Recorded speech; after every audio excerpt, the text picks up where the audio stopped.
خدای ورود سوال کړی دی چې مہر په باره کې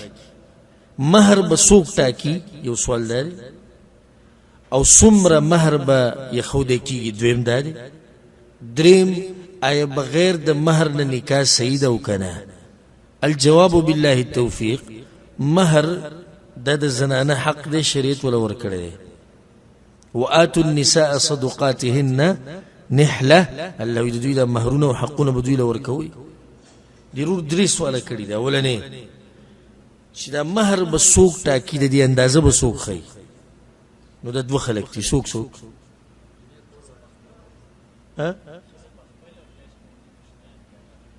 جنۍ په خپله او د جنۍ پلار ولی الامر که پلار یې نه رور نه یې تره او داسې دا د دوی کار دی په دې کې د الګ څه اختیار شته نشته دا به دوی ښیي چې څو دی نو الګ دې کې څه کار نشته دا کار د جنۍ دی او د هغې د مشر دی فایدې دپاره ته دا خبره ذکر کړه او چې کله اختلاف راغی د جنۍ او د چا د پلار یو اندازه ښیي جنۍ بل اندازه ښیي نو بیا په دې کې علما وایي چې دې له به مهر المثل ورکوي مهر مثل څه ته وایي کور د نورو زنانو ته چې څومره مهر ورکړی شوی د هغه به ورکړی کېږي دویم سوال دا مهر به څومره شریعت د دې دپاره څه حد نه دی ښوولی بلکې الله قرآن کې وایي واتیتم احداهن قنطارا تاسو یو خزانه ورکړي د دې نه دا ثابتېږي چې خزانه به ورکولی شي خو دومره ده چې مستحب طریقه او سنت دا دی چې مهرونه دې کم کړی شي نن سبا چې څومره تبعي ده د ځوانانو هلکانو د پیغلو جنکو یو وجه د هغوی د تبعي هغه څه ده مهر ډېرې ده دي هلک غریب مزدوري شروع کی بای کې څو کاله تېر شي جنۍ به کور کې ناسته نه هلک بیا په غلطو کارونو کې واقع شي جنۍ په څه غلطه لار باندې روانه شي حدیث کې درځي پیغمبر صلی الله علیه وسلم وی امام ابن حبان رحمه الله د روایت راوړی وی خیر النکاح ایسر غوره نکاح او غوره زنانه یو حدیث کې راځي برکت والا زنانه هغه چې مهر یې لګي چې مهر یې صحیح لګي په دې زنانه کې الله برکت اچولی څلورمه ده وی نکاح لازم په نکاح کې مهر لازم دی نکاح کې مهر لازم دی دا جدا لفظ دی او د نکاح د پاره مهر لازم دی دا جدا مسله ده نو په نکاح کې مهر ورکول لازم دی یعنی دا د دې زنانه سره حق دی دا به لازم ورکړي هغه صحابي چې کله د پیغمبر صلی الله علیه وسلم خواته یو زنانه راغله یا رسول الله زه تا سره واده کوم هغه ته زه خو د الله په اذن کوم زه نشم کولی دا صحابي خوا کې ناست یا رسول الله زه به ورسره واده وکړم سره رښتي وي پلانې شی پلانې هېڅ ورسره پیغمبر صلی الله علیه وسلم ورته وویل د اوسپنې ګوتې درسره شته اوسپنې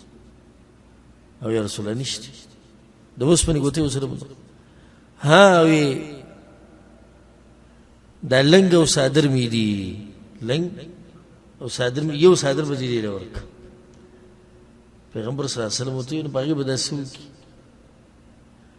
که ته یې ورکړې نو ستا د جسم یو حصه ښکاره کېږي که هغې له ورکړې نو هغه به پوره نه پټېږي نو صادر دې نیمګړی دی څه دی نیمګړی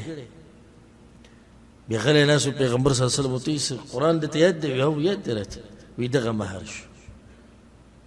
دغه څه شو مهر شو دا به ته دې ته ښې نو ګوره که د مهر نه بغیر دا خبره صحیح کېدې نو چې دومره غریب سړی دی خو پیغمبر به ویلو چې صحیح شو شوه که بیا بله مسله ما چې وویې په نکاح کې هغه ده د نکاح تړلو په دې وخت کې مهر ورکول دا لازم نه دی مهر د نکاح نه مخکې م ورکولی شي لکه نکاح لا نه ده تړلی شوي او تا مهر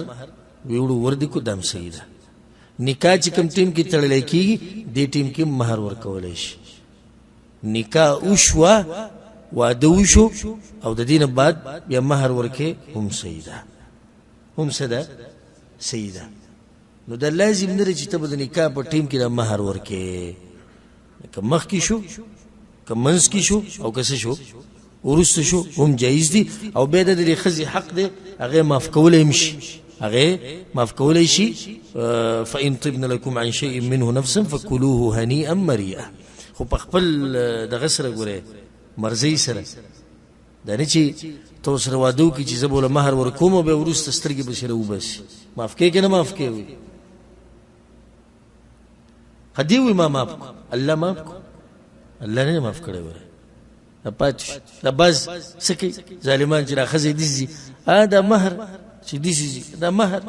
دسي مهر هغه دې پوځي له غریبه راشي مهر دې الله وي تباه کي معاف کړی مې دی خو ما معاف کړه دا اوس ښځه مجبوره کول دي په مخ هغې ته ویل بل بېغیرتوب هم دی چې ته دا ژبه او دا خپله وینا ځي ته ورسوه چې تا ووایي چې زه به دا مهر ورکومه په دې باندې اتفاق وشو په دې باندې فریقین راضي شو څنګه اوس د خپلې خبرې نه تښتي هغه جدا مسله ده که داسې ورته ووایې چې ستا حق په ما شتي دا به یې په ما باندې به در کومه خو دې ورځو کې حالات مې لږ کمزوري دي غریب یمه بیا به یې در کړم دا هېڅ خبره نه خو په دې باندې په زور زبردستي معاف کول دا ناروا دي